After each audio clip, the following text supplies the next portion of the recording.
ঘোড়ায় অনুরাগে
গোরা অনুরাগে মোর পরাণ কাতরে আহানের বোধি ছল ছল আখি জল ঝরে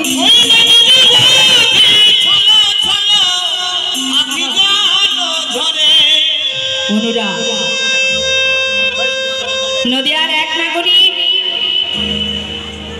যিনি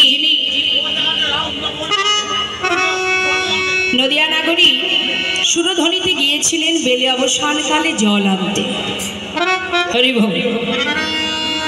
তা সেই সুরধ্বনিতে জল আনতে গিয়ে মা সুরধ্বনির তীরে অপরূপ সেই রূপের মানুষকে দর্শন করলেন, যিনি আমার ভুবন ভোলানো রূপ গোরা রূপ। সেই রূপ দর্শন করে নদিয়া নাগরিক ঘরে এসে দ্বিতীয় এক রমণীকে পাশে বসিয়ে তার কাছে সেই রূপের কথা প্রকাশ করছে। তা প্রথম নাগরিক দ্বিতীয় নাগরিককে বলছে, সজনী জানিস সজনী, আমি সুরধ্বনিতে জল আনতে গিয়ে এমন একটা মানুষকে দেখে এলাম, সেই অপরূপ রূপের কথা তোকে আর কি বলবো। দ্বিতীয় নাগরিক মনে মনে চিন্তা করছে, আমিও তো গিয়েছিলাম জল আনতে, আমি এক রূপের মানুষ দেখেছি, তাহলে ও আগে আমাকে বলুক, ওর কথাটা শুনবো, আর আমার দেখা ওর বলা দুটো এক হয় কিনা সেটা আমি ভাববো। তা প্রথম নাগরিক বলছে, দ্বিতীয় সঙ্গে মেলাচ্ছে। সজনী, আহা, আমি দেখলাম সেই অপরূপ রূপ। জানিস সজনী, সেই অপরূপ রূপের মানুষটাকে দর্শন করা মাত্রই সুরধ্বনি থেকে জল আনার পর আমার যে কি হলো সজনী, কি বলবো তোর কাছে। অরে গড়ায়ন রাগে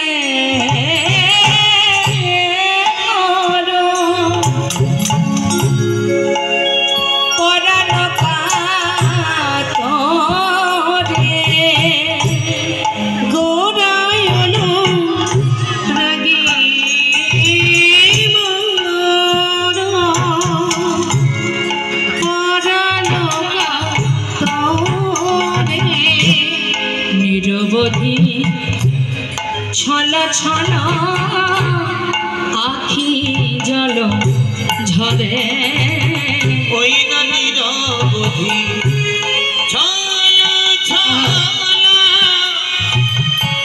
আজ আখি জল ঝরে। গোড়া গোড়া করি মর,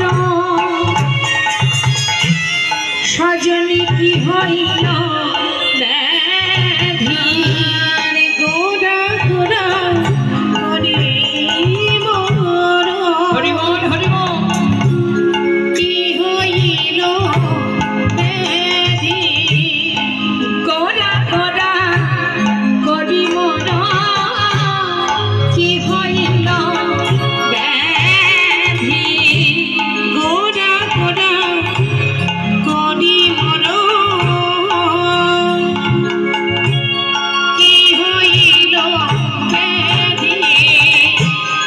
নিরবধি। বলছি কি, ওই যে গোরা রূপ দর্শন করলাম সজনী, দর্শন করবা মাত্রই, সেই গোরা রূপ দর্শন করা মাত্রই আমার হয়েছে ব্যাধি। বলতে পারিস এই ব্যাধি আমি সারাবো কেমন করে? ওরে বল বল সজনী রে, গোরা গোরা বলি মর কি হইল ব্যাধি। ওই না গোরা গোরা বলি মর কি হইল ব্যাধি। ওরে অনুক্ষণ গোরা রূপ,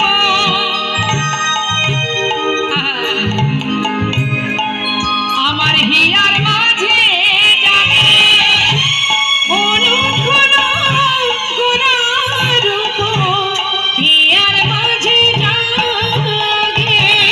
কথাটা কি বললেন মা? ওই যে ব্যাধি মানে গোরা রূপ দর্শন করে যে ব্যাধি হয়েছে, যে দেখেছে তারই ব্যাধি হয়েছে। এই রূপ যে দর্শন করবে তারই ব্যাধি হবে।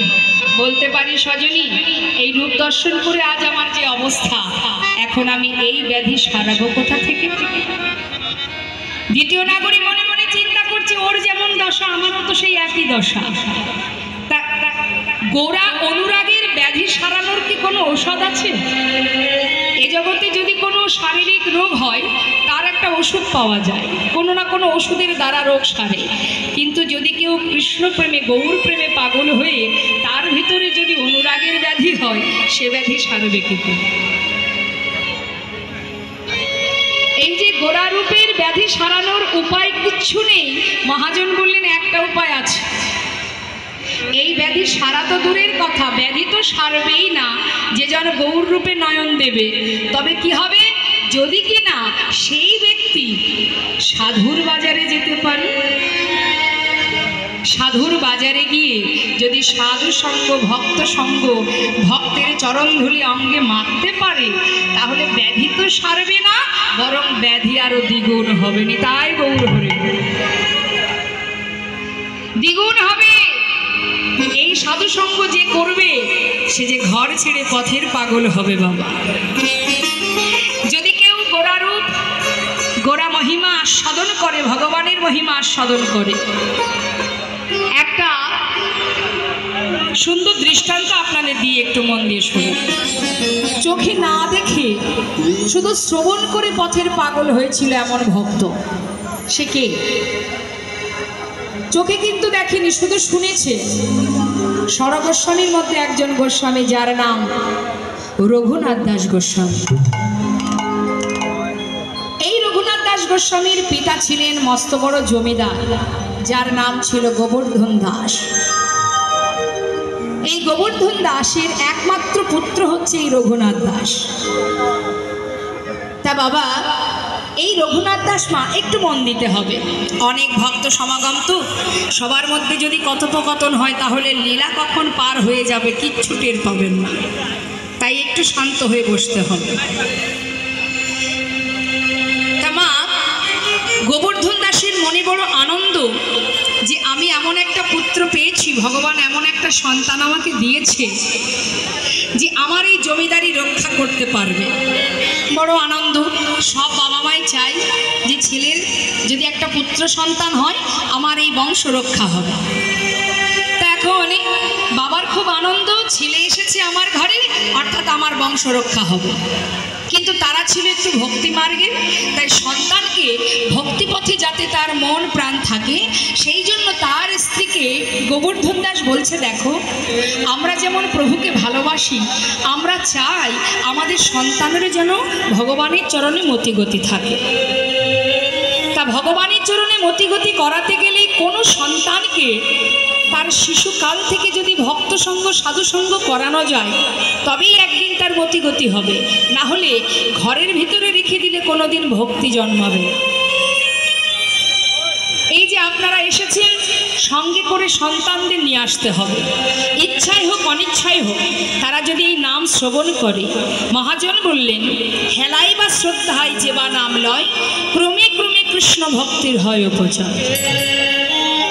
কৃষ্ণ গালি দিতে যদি করে কৃষ্ণ নাম উচ্চারণ, সেই সে নাম হয় তার মুক্তির কারণ। কাউকে তুমি গালি দেবে তাতেও দুঃখ নেই, হরিবোল, নামের কি মহিমা দেখো। কাউকে ব্যঙ্গ করলে, তিরস্কার করে, বর্তমান ছেলে মেয়েরা দেখবেন, অনেক ছেলে মেয়েরা যারা বিচ্ছু, খুব ভালো নয়, তারা দেখবেন ওই পথে ঘাটে সাধুদের দেখলে তিরস্কার করে, ঠাট্টা করে, ব্যঙ্গ করে। জয় নিতাই। বৈষ্ণব বলে কি, আবার বল, আমার সাধুর বেশ দেখেছিস তাই একবার জয় নিতাই বলেছিস। জীবনে যে নাম উচ্চারণ করিস না, আমাকে দেখে, আমাকে ঠাট্টা করেই হোক ব্যঙ্গ করেই হোক, নাম তো বদনে একবার বলেছিস। তো এইভাবে যদি বারবার আমাকে দেখে বলতে থাকিস, এক সময় এই নাম তোর মুক্তির কারণ হয়ে দাঁড়াবে। তাই গৌর হরি। তাই সাধু দেখবেন কখনো জয় নিতাই বললে অসন্তুষ্ট হয় না, খুশি হয়। তা মাগো, ছোট্ট ছেলেকে নিয়ে প্রতিদিন গোবর্ধনের স্ত্রী যেখানে ভক্ত সঙ্গ হয়, সাধু সঙ্গ হয়, সেখানে নিয়ে যায়। ছোট্ট শিশু, জ্ঞান বুদ্ধি তখন হয়নি, মায়ের কোলে বসে থাকে আর ভাগবত কথা শ্রবণ করে। সে তো কিছু বোঝে না, কিন্তু কোলে বসে থাকে, উপায় নেই, মা এসেছে, কোলে বসে বসে শুনছে। কিন্তু মা, ছোট্ট শিশু বুঝতে পারুক বা না পারুক, চোখে তো দেখছে। কি দেখছে না, যেখানে ভক্তরা বসে আছে কৃষ্ণ নাম শ্রবণ করে, কেউ বা ভক্তের চরণধূলি মাথায় নিচ্ছে, কেউ বা একে অপরকে জড়িয়ে আলিঙ্গন করছে, আবার কেউ কেউ হাত কৃষ্ণ কৃষ্ণ বলে কাঁদছে। এখন ছোট্ট বালকটি মায়ের কোলে বসে বসে সমস্ত ভক্তদের এই কাজগুলো দেখে, কর্মগুলো দেখে সে শুধু অবাক হয়ে তাকিয়ে থাকে। হরিবল। দেখতে দেখতে ছেলে বড় হচ্ছে, সাধু সঙ্গ করছে, ভক্ত সঙ্গ করছে, ভাগবত কথা শুনছে। একটু যখন বুদ্ধি হয়েছে, তখন মায়ের কোলে বসে বসে এক হরিবাসরে বসে মনে মনে চিন্তা করছে, এই মানুষটি কি, যার কথা শুনে সবাই পাগল হয়? কেউ এই মানুষটি, যাকে চোখে সাক্ষাৎ দেখতে পাই না, শুধু তার গুণের কথা, তার রূপের কথা শ্রবণ করে জগতের জীব এমন পাগল হয়ে যায়। কে সেই মানুষটি যার রূপের কথা এত মধুর, যার গুণের কথা এত মধুর, যার নাম শ্রবণ করে সবাই ধুলাই গড়াগড়ি দেয়, যোগী মনি ঋষি যুগ যুগ ধরে সাধনা করে, যার চরণ পাওয়ার জন্য, সেই মানুষটাকে কেন সাক্ষাৎ দেখা যায় না? এই যে তার মনের মধ্যে প্রশ্ন জেগে গেল, যতদিন যায় ছেলে পথে পথে ঘোরে কৃষ্ণ কৃষ্ণ কৃষ্ণ বলে। এখন গোবর্ধন দাসের মাথায় চিন্তা ঢুকে গেল, ছেলে রূপের কথা গুণের কথা শুনতে শুনতে আজ আমার ছেলে পথে পথে ঘুরে বেড়ায়। এমন করে যদি পথে পথে ঘোরে তাহলে আমার এই জমিদারি রক্ষা হবে কি করে? তাই তিনি দুশ্চিন্তায় পড়ে চিন্তা করছেন, যেমন করে হোক ছেলেকে আমার ঘরে বেঁধে রাখতে হবে, কিন্তু বাঁধবো কি করে? কিছুই মাথায় আসছে না, কি করবে? এমন সময় গ্রামের মধ্যে যারা সম্মানীয় গণ্যমান্য আছেন তাদেরকে বাড়িতে নিমন্ত্রণ করেছে।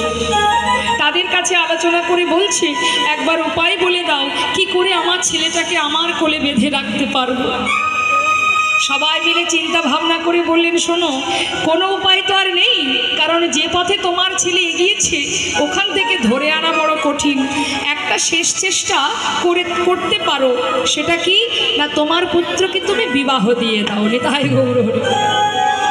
অনেক সময় দেখা যায় বিবাহ বন্ধনে আবদ্ধ হলে হয়তো কখনো না কখনো ছেলেরা বাধা পড়তেও পারে। গোবর্ধন দাস দেরি না করে মা তাড়াতাড়ি করে সুকন্যার সন্ধান করে শুভ দিন দেখে শুভ বিবাহ সম্পন্ন করলেন। কিন্তু দেখুন, প্রভুকে যে জন ভালোবেসেছে তাকে কি আর কোনো মায়া বেঁধে রাখতে পারে? কি হলো, মা চলে গেল, বিবাহের পর নতুন বউকে নিয়ে ঘরে এলো। বিবাহের পরের দিন কি হয়, দিনটাকে কি বলে? আপনাদের এদিকে জানি না নিয়ম আছে কিনা। বিবাহের পরের দিনটাকে কি বলে? কাল রাত্রি হয় কি? বেশ, সেই কাল রাত্রি শ্বশুর মশাই নতুন বৌমাকে ডেকেছে, মা এদিকে এসো। কাছে ডেকে বলছে, মা তোমাকে আমার ছেলের বৌমা করে এনেছি কেন জানো?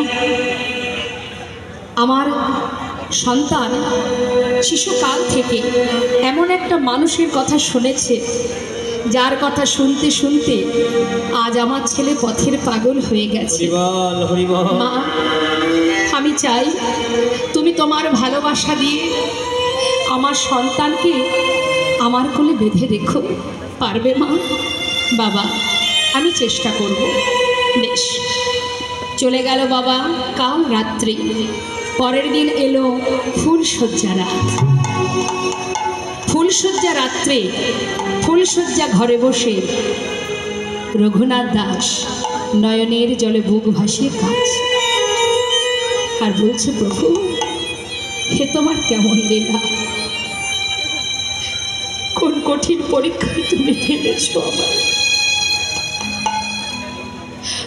অবশেষে তুমি বিবাহ বন্ধনে আবদ্ধ করলে,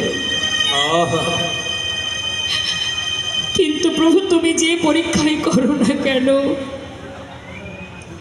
সমস্ত বাধাকে অতিক্রম করে আমি তোমার কাছে যাবই প্রভু, যাবই। রঘুনাথ দাস কাঁদছে দেখে তার স্ত্রী সরজু জিজ্ঞাসা করছে, স্বামী আজ আমাদের জীবনের আনন্দের দিন, তোমার চোখে জল কেন? তুমি কাঁদছো কেন? তবে কি আমাকে তোমার পছন্দ হয়নি, নাকি এই বিবাহেতে তোমার কোনো ইচ্ছা ছিল না? রঘুনাথ দাস বলছি, সরজু আমি সেজন্য কাঁদছি না। তোমাকে একটা প্রশ্ন করব, উত্তর দেবে? বলো স্বামী।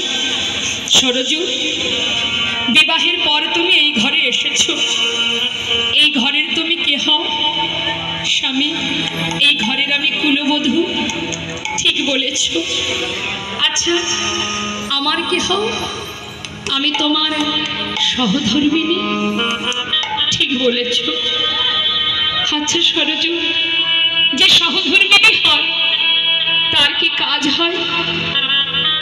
আমি তো জানি না স্বামী, তবে গুরুজনের মুখে শুনেছি যে সহধর্মিণী হয়, স্বামী যদি ধর্মের পথে যেতে চায় সেই পথে সহায়তা করাই সহধর্মিণীর কাজ। ঠিকই বলেছ সরজু, সত্য কথাই বলেছ। তবে শোনো সরজু, আজ আমি বলি তোমায় আমি কেন কাঁদছি। শিশুকাল থেকে মায়ের কোলে বসে এমন একটা মানুষের কথা আমি শ্রবণ করেছি,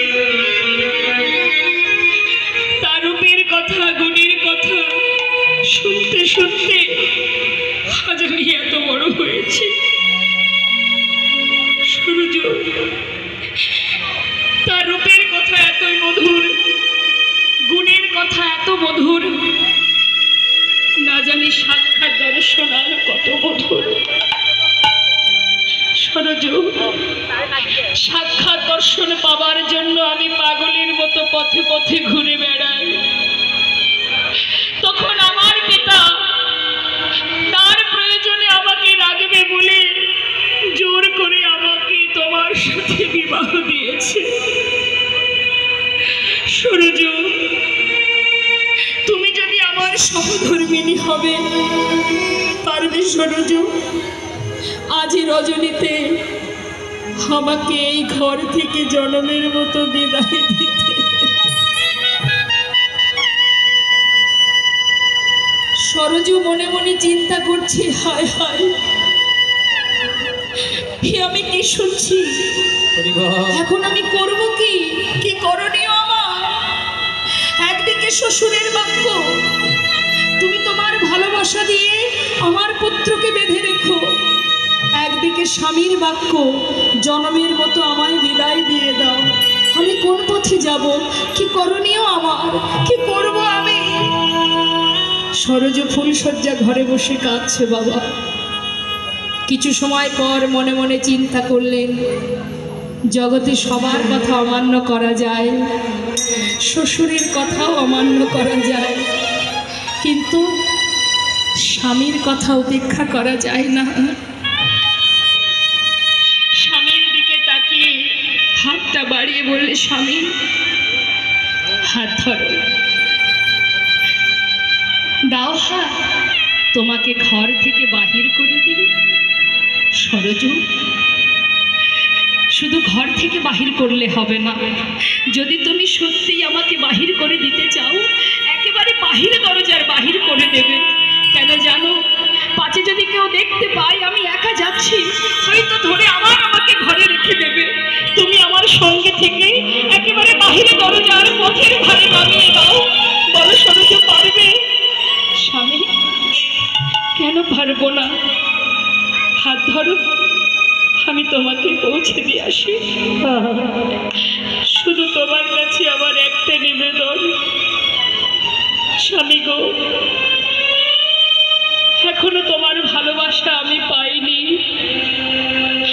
আজই আমার জীবনের প্রথম দিন, আজই আমার জীবনের শেষ দিন, তাই আজ তোমার চরণে আমি জানিয়ে রাখি স্বামী,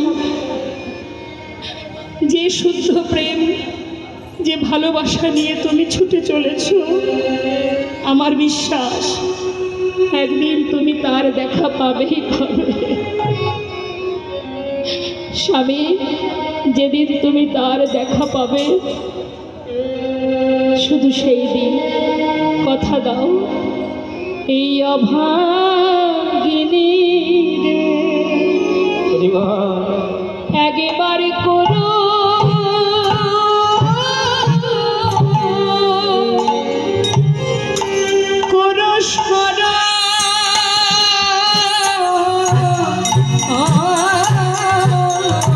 সেদিন অভাগিনী রে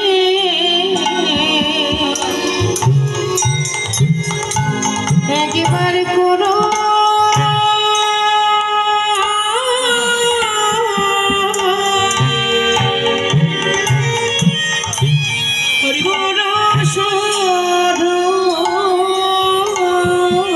যেদিন পাবে তুমি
ত্যাগ করে বিবাহের পরও তার স্ত্রী ফেলে, বিষয় সম্পদ সুখ স্বাচ্ছন্দ্য ফেলে চলে গেলেন গৌর প্রেমে পাগল হয়ে, পথের পাগল হয়ে। সরগোস্বামী, জয়রূপ সনাতন ভট্ট রঘুনাথ, শ্রীজীব গোপাল ভট্ট দাস রঘুনাথ, এই রঘুনাথ দাস সব ফেলে চলে গেলেন বৃন্দাবনে গোবিন্দ দর্শনে। তোমাগো শুধু শ্রবণ করে, না দেখে শুধু শ্রবণ করে পথের পাগল হয়েছে। আর যদি কেউ দেখতে পায় তার দশা কি হবে? যদি কেউ গৌর রূপ দেখতে পায় তার অবস্থা কি হবে? সে কি আর ঘরে যেতে পারবে? হ্যাঁ, পারবে না। আসুন তারই একটা সুন্দর ভজন আমরা শ্রবণ করি। জয় রাধে, জয় নিতাই। কেউ এসেছে কীর্তন শুনতে, কেউ এসেছে গল্প করতে। ওই দেখুন গল্প হচ্ছে, চিন্তা করছে এই সুযোগ হাতছাড়া করে লাভ নেই। দেশের খবর, গ্রামের খবর, এত পেপারে টিভিতে দেখছে, তাও খবর আবার নিতে হবে। কি গল্প শেষ হয়েছে? গল্প আমরাও জানি, কিন্তু আমাদের এখানে আনা হয়েছে গল্প করার জন্য নয়, কৃষ্ণ কথা শুনবে তাই। আর আপনাদের জন্য যে আসনটা পেতে দিয়েছে, এটাও কিন্তু গল্প করার জন্য নয়। এই যে আপনারা বসে আছেন, এটা বিঘ্ন ঘটানোর জন্য নয়। এইখানে বসে একত্রিত হয়ে কৃষ্ণ পরিবারের মধ্যে আমরা সবাই মিলে যেন প্রবেশ করতে পারি, কৃষ্ণ নাম শুনতে পারি। এই যে সুন্দর আসনটা, এখানে কেউ কাউকে ঘুমাতেও দেবে না। দেবে? এটা ঘুমানোর সময়? যেটা যে সময় করতে হয়, জয় রাধে, যেটা যে সময় করতে হয় সেটা সেই সময় করাই ভালো। আপনি যদি খাওয়ার সময় কেউ আপনার হাত ধরে টেনে বলে আর খেতে হবে না, চল শুতে যায়, ভালো লাগবে? আবার কেউ ঘুমানোর সময় মাঝরাত্রে যদি টেনে তুলে বলে এই আর ঘুমাতে হবে না, চল খেতে যায়, ভালো লাগবে? সব কিছুর একটা নির্দিষ্ট সময় আছে, তাই না? তাই এখন আপনি বসে বসে গল্প করলে আমি তো ছাড়বো না, এটাই সমস্যা। গল্প হবে না, গল্প হবে গোবিন্দের সঙ্গে, কথা নয়, কেউ কথা বলবেন না। চলুন যাই, আমরা সবাই মিলে শুনি গৌর যদি কারোর দিকে তাকায় তার দশা কি হবে। সবাই মিলে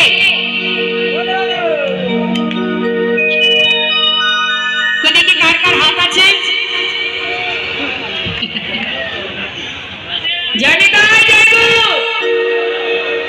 দূরে যারা দাঁড়িয়ে আছেন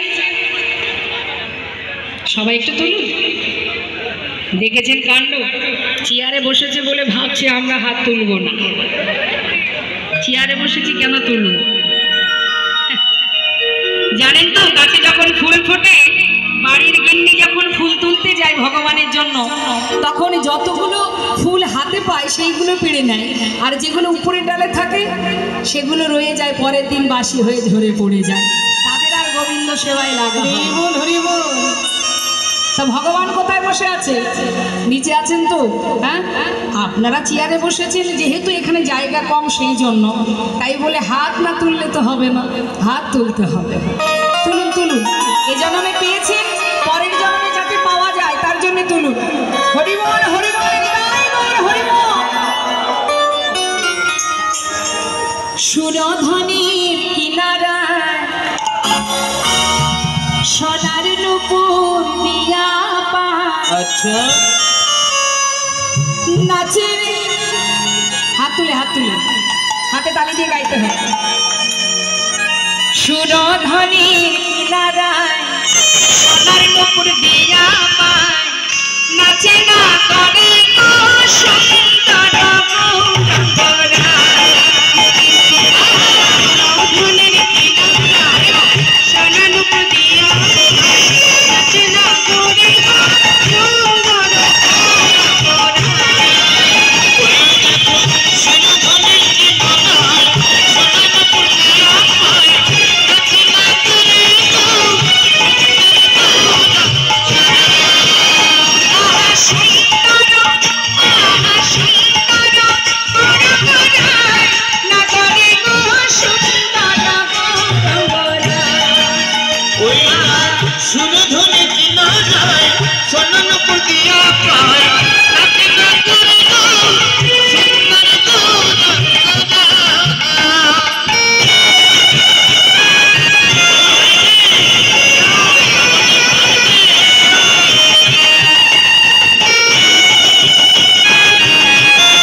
সুন্দর তিলক গো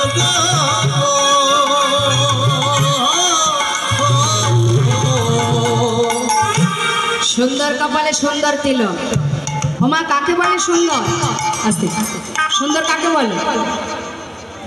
দেখুন, সুন্দর যদি কেউ একটু ভালো সেজে গুজে থাকে তাকে সবাই বলে বাহ খুব সুন্দর, তাই না? কিন্তু বাবা সুন্দর সেটা তো একবার জল দিয়ে ধুলে আবার যা ছিল তাই, ভগবান যে রংটা দিয়েছে সেটাই ফিরে আসবে। হ্যাঁ, সেজে গুজে আছি বলে আপনারা আমার দিকে তাকাচ্ছেন, না সাজলে আর কেউ তাকাবে না। তা বাবা সুন্দর তো সেটাই যে অঙ্গে দামি দামি, দেখবেন এখন আবার অনেক রকমের কোম্পানি বেরিয়েছে না, হ্যাঁ, সাদা হওয়ার জন্য। তা দামি দামি ক্রিম মেখে, দামি অলংকার, দামি বসন, তবে তো সুন্দর লাগবে। কিন্তু যে অঙ্গে দামি বসনও নেই, দামি গহনাও নেই, তথাপিও সুন্দর হতো সুন্দরতম। যে রূপ দেখলে ত্রিভুবন ভুলে যায়, সেটাকেই তো রূপ বলা হয়, প্রকৃত রূপ। হ্যাঁ, তাহলে এত রূপের গৌরব কিসের, অহংকার কিসের? অহংকার করে লাভ নেই, এটা কোনো রূপই নয়। তা মহাজন বললেন সুন্দর কপালে সুন্দর তিলক। আর কিছু আছে? আছে কিছু? দেখো সুন্দর রেখা, সুন্দর রেখা নামা বলে না করে দোষ রঙ্গনা।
যদি একবার গৌরহরি কারোর নয়নে নয়ন রাখে, জগতের জীব প্রভুকে দেখলে তারা ভুলে যায়, আর তিনি স্বয়ং যদি কারোর দিকে চোখ রাখে, তার অবস্থা কি হবে?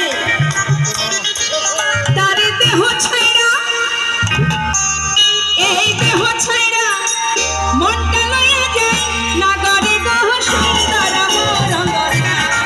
ওই না শুনে ধরে চেনা যায় সোনাল পুটিয়া পায় দেখি না গুরু সুন্দর রঙ্গনা, সুন্দর রঙ্গনা, সুন্দর রঙ্গনা, সুন্দর রঙ্গনা, সুন্দর রঙ্গনা।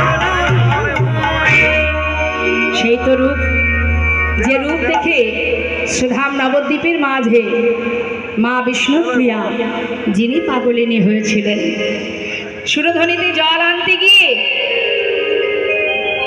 গৌরহরির সেই বদন কমলটা দেখে, যে কিনা সেই মালঞ্চপাড়া নিবাসী সনাতন মিশ্রের কন্যা মা বিষ্ণুপ্রিয়া গৌররূপে মুগ্ধ হয়ে পাগলিনী হয়েছিলেন। নদিয়া নাগরী বলছে, সজনী কি আর বলবো তোদের কাছে, ওরে এখন যে আমি কি করব, কোথায় যাব, কিছুই জানি না। আরে তাই বলি শোন শোন সজনী রে, সেই গোরারূপ গোরা গোরা বলি মোর কি হইল ব্যাধি, কি হবে আমার এই ব্যাধি, কেমনে সারাবো, আমি কি করিব, কোথা যাব, গোরা অনুরাগে। হ্যাঁ রে, অনুক্ষণ পরে মনে, অনুক্ষণ গোরারূপ আমার হিয়ার মাঝে জাগে। ওরে শোন শোন গোরা গোরা, সজনী গো কি করিব, কোথায় যাব, ওই গোরায় অনুরাগে, কি করিব, কোথায়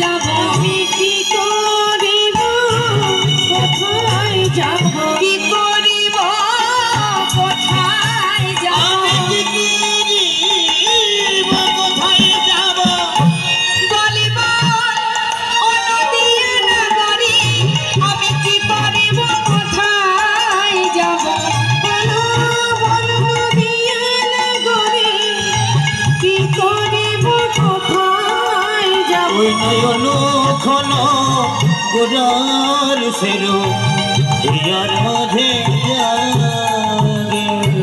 হরিবল হরিবল বলতে পারি সজনী এখন আমি কেমন করে এই গোরার মানে গৌর হরির চরণ লাভ করব একবার বল। মহাজন লীলার পাশে দাঁড়িয়ে বলছে এই যে বড় ব্যাধি এ কেমন সারবে বলো, যে জন একবার গৌর রূপে নয়ন দিয়েছে সেই তো মজেছে সেই তো ভুলেছে। ক্ষমা স্বয়ং ভগবান কৃষ্ণ নিজেই একদিন নিজের রূপ দেখে পাগল হয়েছিলেন। তাই মহাজন বললেন গৌরাঙ্গ পীড়িতে খানি বড় অভিশাপ,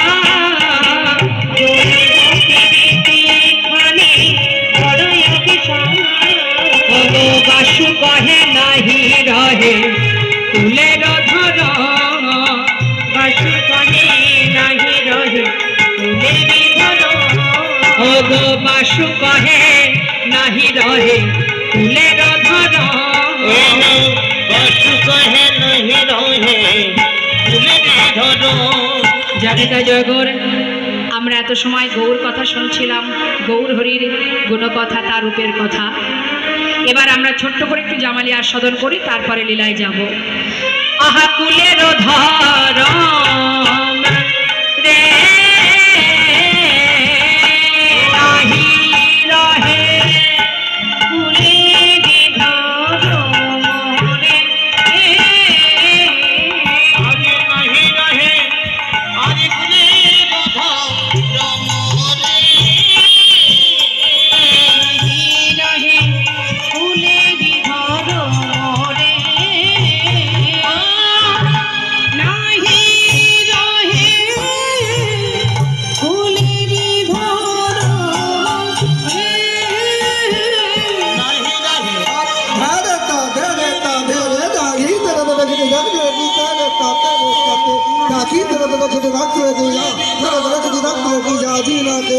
রাজি